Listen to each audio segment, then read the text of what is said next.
Hello, and welcome to this week's episode of Did Shakespeare. My name is Cassidy Cash. There is a distinction drawn between the Italian Renaissance and the English Renaissance that goes back centuries. People tried to say that the Italians did it first, or that the English were copycats, or that it doesn't really count if it's a Renaissance in England because that was an Italian thing. So this week, we're taking a look at exactly what the markers were between the Italian and the English Renaissance and how that impacted Shakespeare by asking the question, did Shakespeare write during the Renaissance?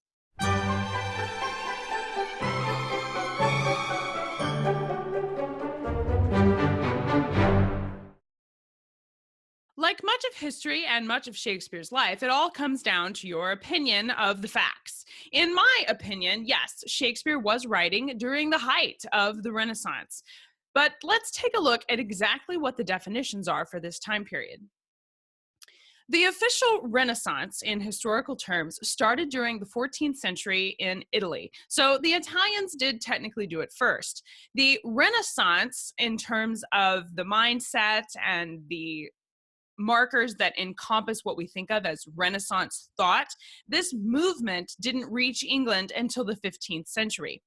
Now, as you know, William Shakespeare was born in 1564. So the countryside, the city, the culture, and the people were rife with Renaissance thought and thoroughly inundated with this idea by the time Shakespeare came on the scene. There are several markers that define what Renaissance thought was really comprised of, and today I'm going to share with you what I consider to be the 5 major markers of the Renaissance. The first was the idea of rebirth and rediscovery. You had a decline in Roman Catholicism and a rising interest in Greek and Roman text, which means there was a huge influence by people like Aristotle, Cicero, Seneca, Plutarch, and Ovid on the arts and literature community. You had people like Michelangelo and Leonardo da Vinci coming up and infusing these mindsets from those philosophers into their work and into their art. At the same time, in 1440, you have the Gutenberg printing press. So now all of these mindsets are getting printed into books and spread much more widely than they had before.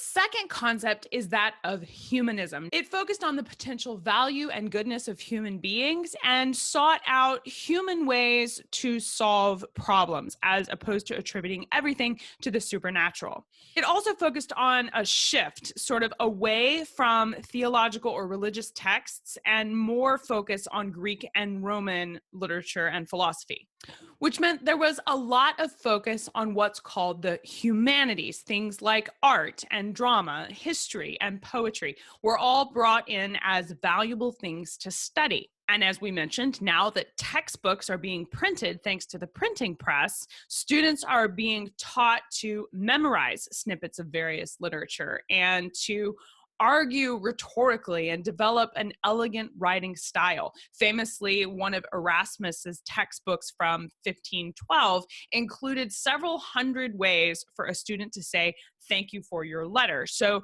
there was a focus on very broad intellectual thought. And almost every major British intellectual received a humanist education.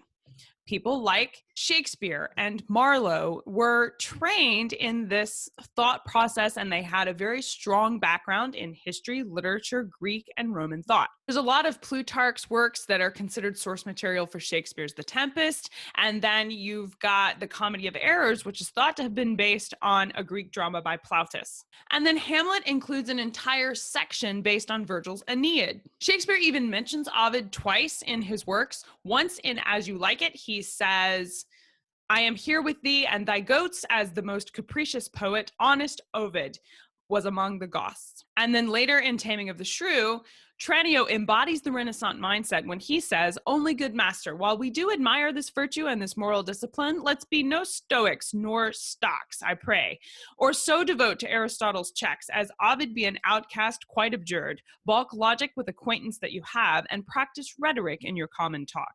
Music and poesy used to quicken you. The mathematics and the metaphysics fall to them as you find your stomach serves you. No profit grows where is no pleasure ta'en. In brief, sir, study what you most affect." And so you see that there's this combined thought process. It's not the modern idea of, oh, you have to be an arts person or you have to be a math person and you can't be both. For the Renaissance man, it was all blended together, and a focus on the human life, because the human existence is also melded together. You don't do math without doing art, and you don't do poetry without encountering metaphysics. And the Renaissance man really knew that all of these things went together. And you can see that reflected in Shakespeare's plays. Even in this speech by Tranio, you can see him basically saying, practice what you preach, which is very fitting in a culture that is being impacted by people like Martin Luther, who had just earlier in the early 1500s nailed his 95 Theses to the door of the church and declared that the church had too much power. There was a huge focus on what's coming from the pulpit and how much of it do I as an individual want to say I have to do? Do I really have to go through the church to get to God, or can I as an individual talk to God myself?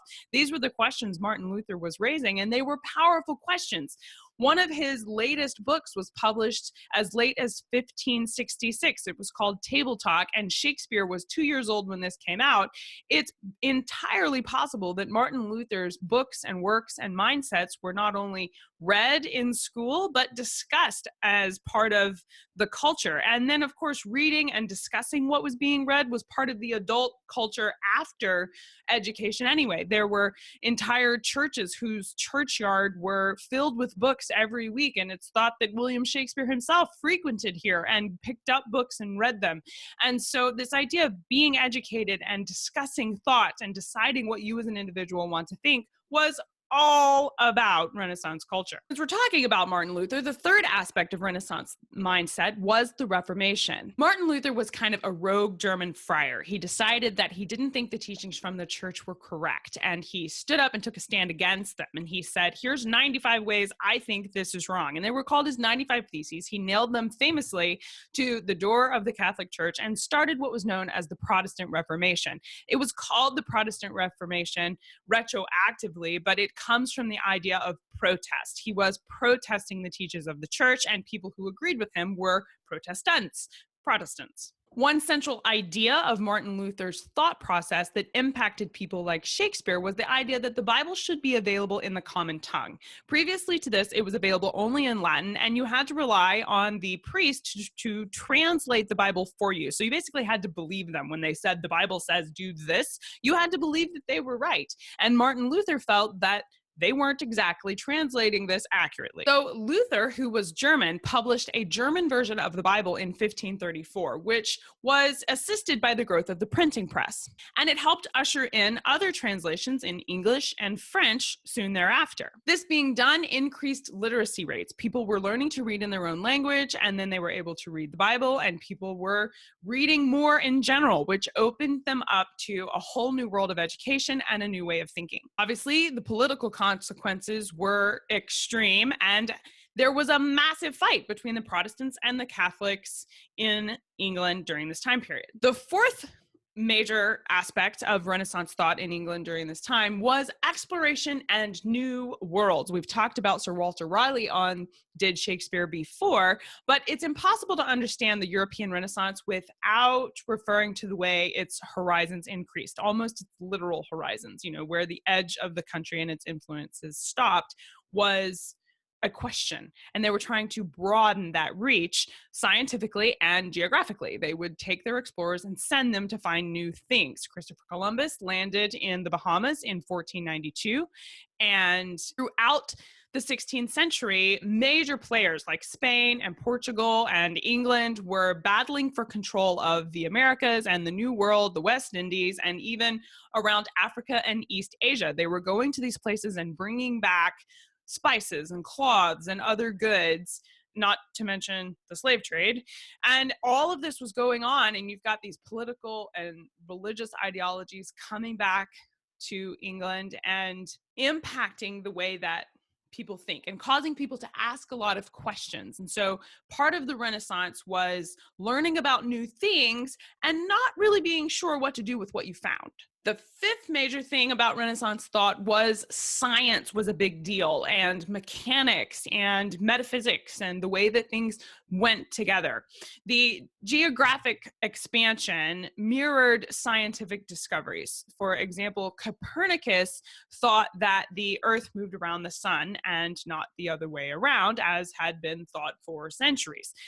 It was a theory proved by Galileo, and Galileo also refined the mechanical clock and this entire idea of having a clock and measuring the time. And, today we think about the fact that a 24-hour day is based on the rotation of the Earth and the fact that the Earth goes around the sun, and even the idea that the moon goes around the Earth, and all of these scientific things that we take for granted today as a modern reader of Shakespeare were questions during his time period when he was writing these plays, which is what makes some of his references in his works to the clock or the measuring of the time of day. In Henry V, there's this big speech about how dare you. I think it's not Henry V, I think it's Henry IV. But he makes this, how dare you ask the time of day? Why do you care about asking the time of day? And then in As You Like It, there's a character that stands up and says, you should ask me what time of day. There's no clock in the forest, and today it's maybe not as funny as it would have been to Shakespeare's audience, but those mean a completely different thing. Shakespeare used the word clock in his plays 85 times. It was this brand new sort of fancy, shiny concept that you could measure the time of day. And it was predicated on things like, how does the Earth go around the sun? And how does the Earth rotate? And where is the moon? And people like Copernicus and Galileo were coming up with what were seen as really radical mindsets about how that all worked. And of course, deciding how that works impacts how you build your mechanical clock, which is why Galileo had a hand in refining the clock.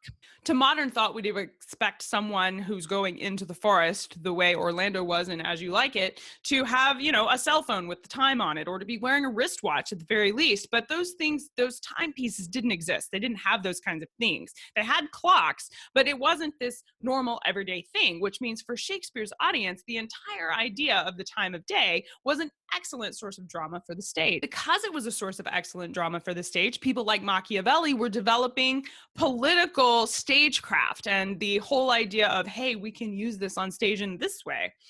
And so many of these people were polymaths, which means they were skilled in all manner of education, from music and art to science and geography and physics. All of it was very high level education. And the expectation was an educated man or woman.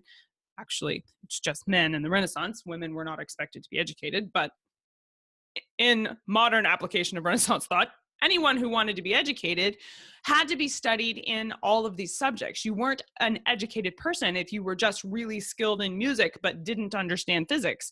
And so it was a testament to the Renaissance attitude about life and learning. Welcome to England. Okay, so we take all of these thought processes and it comes to England during the 1500s.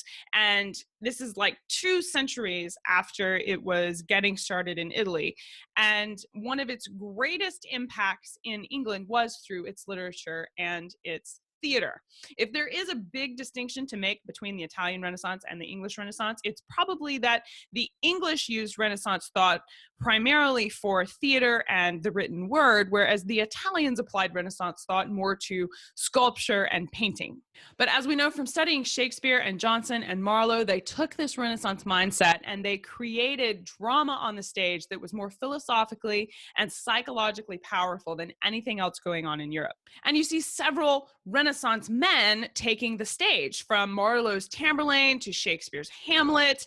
These existential philosophies that are put up there on stage are reflective of philosophers like Montaigne and even Luther, and the word Renaissance becomes difficult to define, but its impact on theater and on William Shakespeare himself is immense.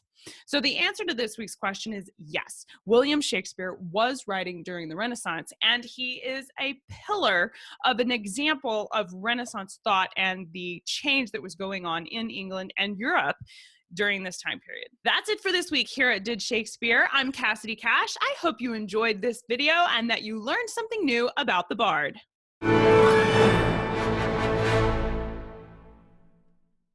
If you like today's lesson, please hit like and subscribe. Every like and subscribe helps videos like this one reach more people. And as you know, as Shakespeareans, we love our friends. So please hit like and subscribe and become our friend. And I'll see you next week.